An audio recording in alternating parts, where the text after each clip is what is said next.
guys, I'm Leila. Today we're checking out this new video from Raid Shadow Legends. It's called the Asgard Divide Sneak Peek. I haven't seen this yet. This is going to be brand new for me, and I'm curious if it's brand new for you as well too. Drop me a comment down below. I'll be able to start sharing like test server behind the scenes stuff really soon, not yet. So this is going to be kind of like the first sneak peek and first thing we'll actually get to see. Hey everyone, it's time for another sneak peek. And this one's going to be special for all you fans of mythology out there. Introducing one of Raid's biggest events, the Asgard Divide. Yep. Norse mythology has always been a major source of inspiration for our beloved barbarians, from their appearance to their spiritual home in the kingdom of Frostheim, a land of bitter cold, brave warriors, and ancient secrets. So, to continue that Norse theme, the Asgard Divide event will introduce 4 unique legendary barbarian champions and a time-limited event dungeon. Whose head does Thor have? Variable gear set. This event will be massive, and it will be available from August 21st until November 22nd. Plenty of time to explore everything we've got planned. All sounds pretty exciting, right? Let's dive in for a closer look. First up, please give a warm Tolarian welcome to the stars of the Asgard Divide. Meet Loki the Deceiver, Thor Feyhammer, Freya Fateweaver, and Odin Feyfather. Rather than gods, our versions of these characters are Fey. In Teleria, Fey are ancient and powerful spirits that have existed for a very, very long time. We won't focus too much on the lore here, so dive into their champion bios and check out the dedicated event lore for more. Now, so you guys know I will be reading the lore for all of them and putting it on my lore channel as well too. If you guys didn't know, I have a LeilaFox like Raid Shadow Legends lore channel as well too. Probably see the link down below. So that'll all be on there as well too. But already from like what I've seen, the designs look great. Like, did you guys see Freya? I'm trying to see if I could like back up to like her shield. Her shield looks amazing. Where is it? Let me see. Freya. Right there. I mean, look at that. Already, I love the design that they did. We won't focus too much on the lore here, so dive into their champion bios and check out the dedicated event lore for more. Now, for the really juicy information. How do you get these mighty champions? We'll start with Loki the Deceiver. Free login! Get this elusive trickster for free during the Loki Chase event. You know the drill here. Simply log in on 7 different days between August 21st and November 22nd to add Loki to your collection. However, you need to have started the Loki Chase by October 24th to get Loki this way. Don't worry about reaching day 7 by that point. You'll still have until November 22nd to get there. Just make sure that you've started the Loki Chase before October 24th. We'll have a dedicated champion spotlight video for Loki where we'll dive into his skills in more detail. But for now, here's a couple of highlights to get you excited. The chase rewards will continue past day 7 so you can get Loki to level 5 of Awakening. That's nice. As well as a bunch of other sweet rewards in phase 2.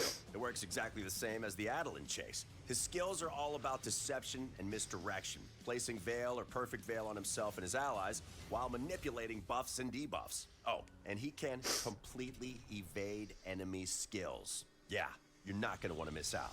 Loki the Deceiver will be a great addition to your collection for any game mode where you want to mess with enemy buffs, especially in Hydra and PvP battles. But where would Loki be without Thor? This mighty warrior is an all-out attacker, self-buffing himself with increased attack and increased crit damage buffs before unleashing a myriad of AoE attacks on enemies foolish enough to stand against him, and his hammer, Mjolnir. He'll ignore block damage and unkillable buffs and destroy an enemy's resistance stat. He'll be available to summon from shards throughout the event, and he'll remain in the summon pool after the Asgard Divide ends. That applies to all 4 of these champions, by the way. They'll stick around and can be summoned well after the Asgard Divide event comes to an end. That's nice. A wise and steady presence on. So that does answer a question for those of you guys watching. The question was, since we know that Odin is going to be the dungeon boss for like this limited time event. I know some of the questions were, one, you know, if all of these champs are going to be available after the event ends, or if it's going to be kind of like what happened with Xena, where it was like a limited time thing. If you didn't get Xena, like you struck out. Or even like it was like the Monster Hunters. We kind of have like a similar thing going on, right? So for what they said here is you'll be able to get all 4 of these during the Asgard Divide events. And even after the event, they are going to be added to the game as shards. So we'll still be able to get them. On any battlefield, Freya Fate Weaver will be Freya. available to summon from shards as soon as the Asgard Divide event starts. She's No need to beautiful. wait. Go grab this defensive powerhouse and protect your team with some divine foresight. And no event themed around Norse mythology would be complete without the one-eyed wanderer himself, Odin Feyfather. This titanic warrior can only be summoned via special summon events during the Asgard Divide, so keep one eye open. Get it? One eye? Oh, he'll also be the boss of the new limited time event dungeon, and he'll join the regular summon pool once the event dungeon is closed. Event dungeon? I hear you cry. Event dungeon. Yes, this is a brand new time-limited dungeon we're There he is. introducing with the Asgard Divide. It works like other dungeons. There's 30 stages with increasing difficulty and sweet rewards that can be earned on each stage. Initiating battles will only cost energy, so no special keys. That's no nice, time or energy. daily limitations, and you can super raid and multi-battle to your heart's content. So grab your 5 best champions and go kick the butt of whoever's boss. By the way, this new expedition won't be limited to just the Asgard Divide. Oh no, we'll be reopening the event dungeon for future large-scale events. That's fun. And introducing new bosses who are champions associated with that event. That's a nice idea. I can't wait to show you what we've got cooking. All right, we've talked enough about the event dungeon itself. Let's get properly into its first resident, Odin Feyfather. He'll rock the same skills as he'll have as a champion, plus all the standard boss immunities, as well as the temporal chains and lightning cage blessings. At lower stages, he'll only have level 1 of these blessings, but it'll rise to level 6 at the highest stages. Fear the Feyfather's power. Odin can and will constantly remove buffs from his enemies before landing precision strikes with his spear, Gungnir, dealing massive single target damage that'll ignore defenses. Oh, and watch out for the new Berserk debuff. Yep, Odin new provides. Berserk. It'll increase the champion's damage dealt and damage received. Make sure you read the in-game boss guide before you take on the Feyfather. If you manage to conquer Odin's trial, then you'll receive a suitably awesome reward.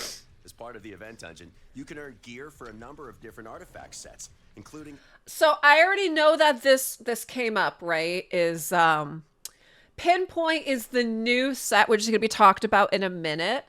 But these are the other sets in the dungeon. And so those of you guys watching on YouTube, I am doing this live on Twitch, right? So I'm seeing some live reactions already that people are pretty disappointed about the sets that are in here. And I mean, you guys aren't wrong. There are probably better sets that could have gone in here.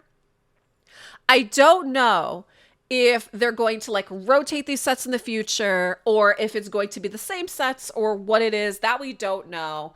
I know that Raid tried to explain about how, the reason for choosing the sets here that they did is that they didn't necessarily want people... They're having a laugh, yeah. They didn't want people not farming the other dungeons as well, too, basically. Is kind of like what the response was. So we will see in the future. Yeah, I'm seeing a lot that people don't like this, and it's understandable. There's obviously way better sets like Regen or something they could have had here instead. They're also, the other thing that they said was this dungeon is going to be open to players starting at like level 6. So they were thinking that these gear sets would be helpful to them. But conversely, I would also think that like Regen, Lifesteal, some of those other sets probably would have been much better as well too. But we are going to get into the new set Pinpoint. A new event dungeon specific variable set called Pinpoint. As the name suggests, it's all about accuracy and speed, with all 9 pieces granting the wearer an additional 60 accuracy and 30... Yep, it's an accuracy and speed set, so you could think something like Perception, right? But instead of having to craft it, like Perception you have to craft, you'll be able to get this set in the dungeons. 32% speed. With 4, 6, and 9 pieces of gear equipped, the Pinpoint set also grants the wearer either 1, 2, or a massive 4 stacks of intercept. It's the perfect set for champions that want to hit hard, fast, and without having to worry about any pesky crowd control debuffs like sheep. We've no doubt the Pinpoint will get plenty of usage in Arena and against debuff-heavy bosses in the Doom Tower or Cursed City. Since it's a variable set, you can mix and match it with other artifacts for truly unique combinations. Let your imagination run wild. One last thing about the event dungeon. We'll be launching a dedicated tournament focused on raiding it so you can get even more rewards. The event dungeon will swing open its doors from the beginning of the Asgard Divide right through until October 24th, which also happens to be the cutoff date for starting the Loki chase. Handy, right? And that's everything we've got for you in this sneak peek. The Asgard Divide schedule will be packed, and we hope you're as excited as we are to welcome these Norse-themed champions to Teleria. So sharpen your axes and raise your drinking horns in a toast to the Fae Father. All right, I would love to know, what do you guys think of this announcement? So we have Loki, we have the free Loki coming here. Let me find that. There we go. So you'll be able to get Loki for free after 7 days, which is exciting. Plus, we're going to have Thor, Odin, and Freya coming to the game. Really nice. I think it's a nice addition. I'm not sure what I think about Loki's character design, though. I'm not sure, honestly, how I feel about that. But, I'd love to know what you guys think. I know right now people are mostly disappointed about the new dungeon. Yeah, he's a 7-day login champ. For those of you guys that missed it, let me see if I can back it up a little bit. There we go. 7-day login. What you guys were looking at is there was more after the 7 days where you can get like the blessings and stuff, right? That's kind of what I was showing there. But if we back it on up, you're going to see he's a free 7-day login champion starting on the 21st. So at the time of my recording, this is 19th, so we have 2 more days and then it will be starting. But yeah, guys, drop me a comment down below. What do you think? Are you excited for the Asgard Divide? Are you excited about these new champs coming to game? About the dungeon? Are you on the same camp as everybody else? Like you wish that the sets were different in the dungeon? And I do have people making comments about how the new set Pinpoint is very similar to the set Feral as well too. And again, it is very similar to also Perception. So I am curious to see, how this all goes. I'd love to know what you guys think. Drop me a comment down below. And hey, thanks for watching.